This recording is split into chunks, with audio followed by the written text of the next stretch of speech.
Baik.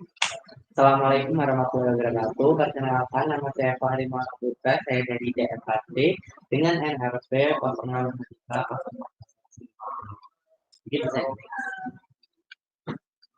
Nah, di sini saya akan menjelaskan materi yang dijelaskan ya pada minggu lalu, yaitu tentang teknologi pengetahuan. Yang pertama yaitu adanya hukum kontinuitas. Hukum kontinuitas mempengaruhi adanya kecepatan dan dipengaruhi oleh luas penampang dari masing-masing orientasi.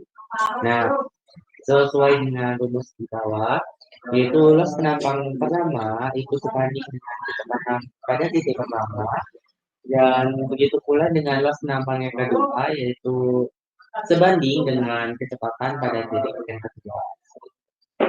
Itu bisa nih.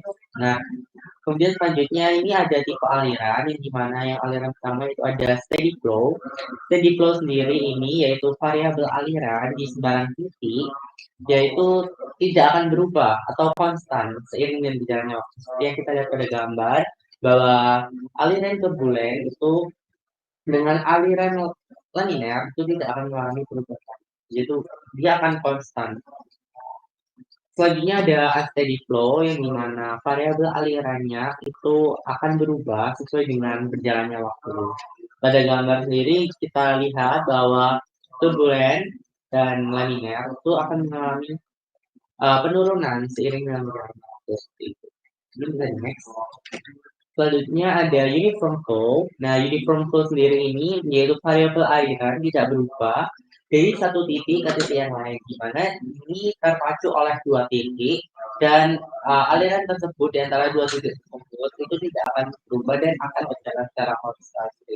Sedangkan non-uniform flow yaitu variabel aliran berubah dari satu titik ke titik yang lain, di mana di antara dua titik tersebut itu mengalami perubahan. Seperti itu.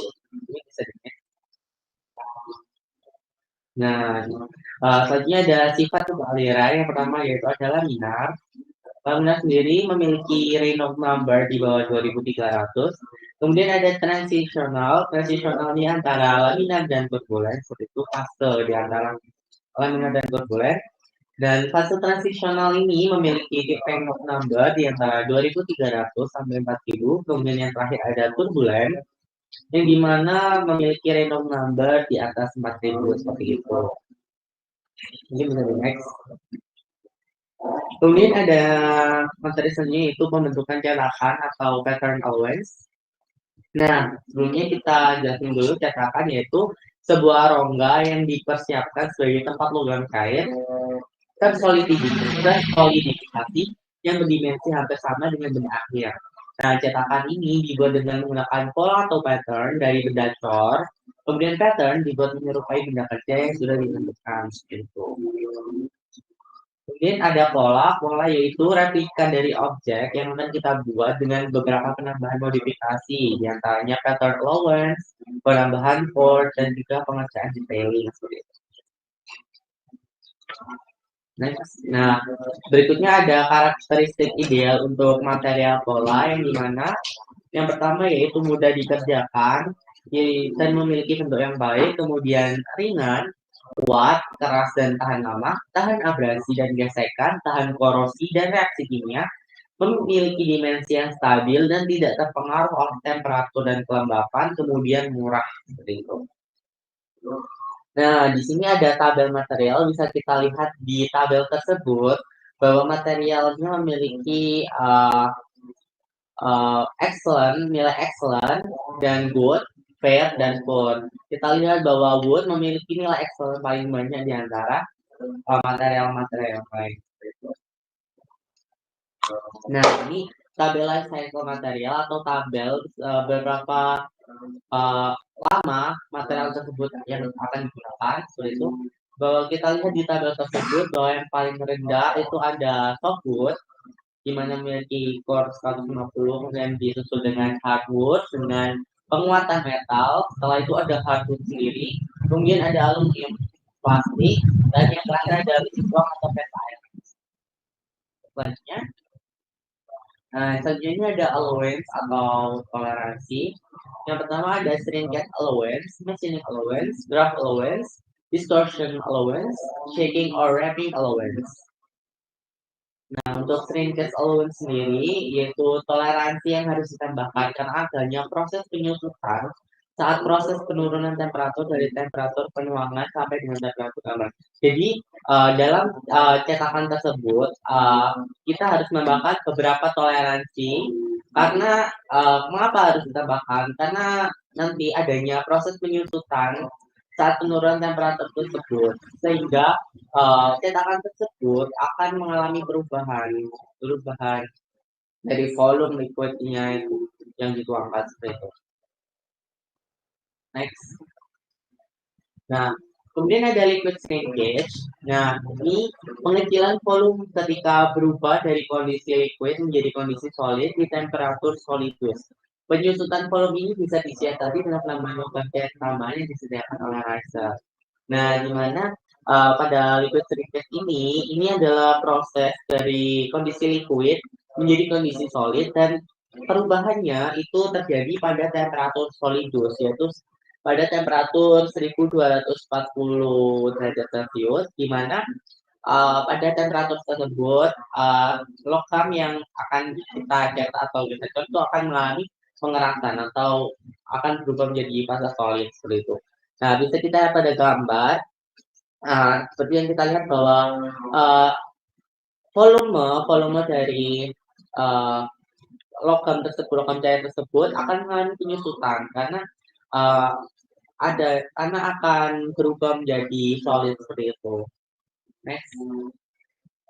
Nah, kemudian ada solid shrinkage, yaitu pengecilan volume ketika temperatur logam ini sudah dalam fase solid terus turun sampai temperatur lingkungannya.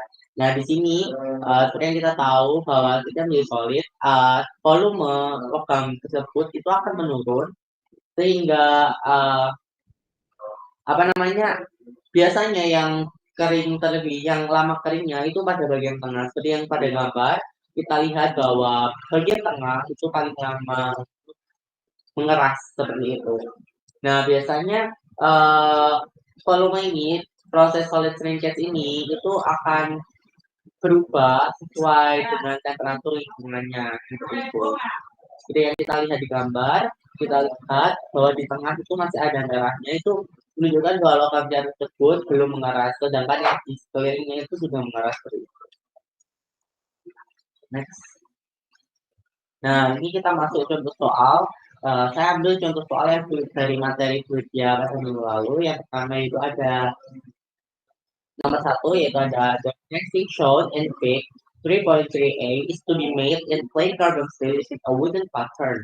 Assuming the shrinkage allowance only, calculate the dimension of the pattern. Kita disuruh menghitung berapa dimensi pada cetakan tersebut. Next.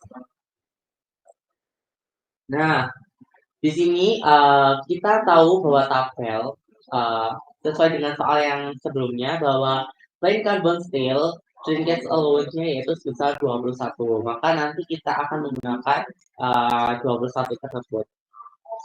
Next.